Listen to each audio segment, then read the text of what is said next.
Assalamualaikum warahmatullahi wabarakatuh. Perkenalkan, nama saya Fadilah Hidayati dengan nomor NIM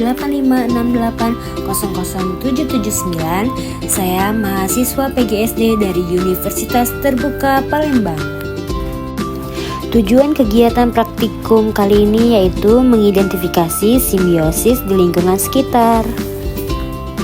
Untuk contoh yang pertama, di sini ada simbiosis parasitisme.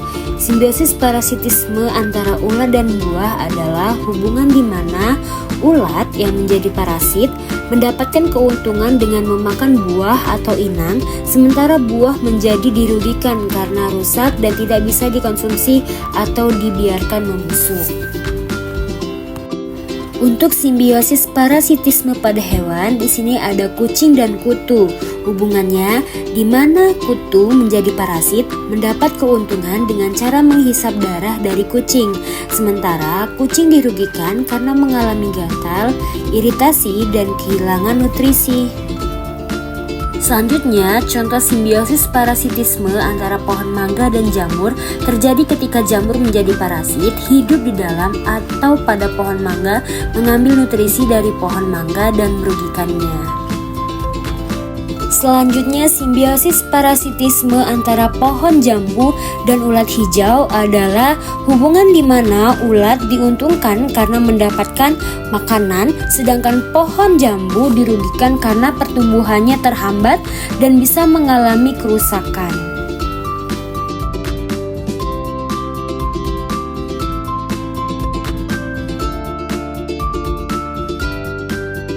Selanjutnya, simbiosis parasitisme antara benalu dan pohon mangga.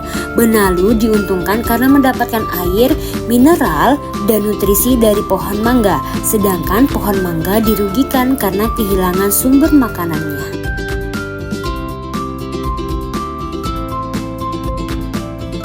Selanjutnya ada simbiosis komensalisme, contohnya antara daun sirih dan pohon aprika.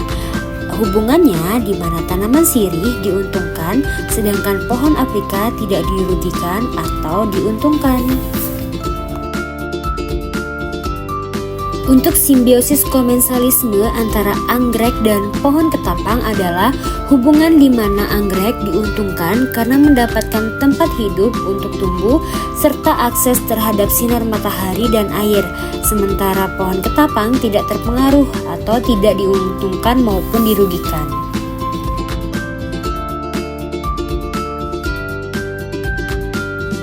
Untuk selanjutnya yaitu simbiosis komensalisme antara tumbuhan paku dan pohon ketapang.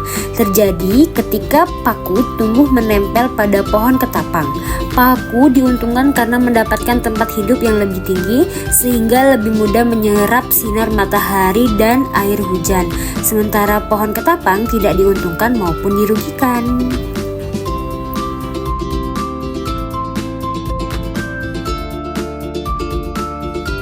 Selanjutnya, simbiosis mutualisme, saling menguntungkan antara lebah dan bunga.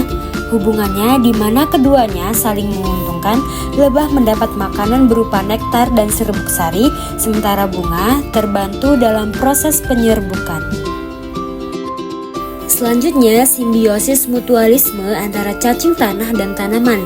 Terjadi ketika cacing mengemburkan tanah dengan membuat lubang sehingga memudahkan akar tanaman menyerap air dan udara, sementara tanaman menyediakan makanan bagi cacing berupa sisa-sisa daun dan bahan organik yang membusuk.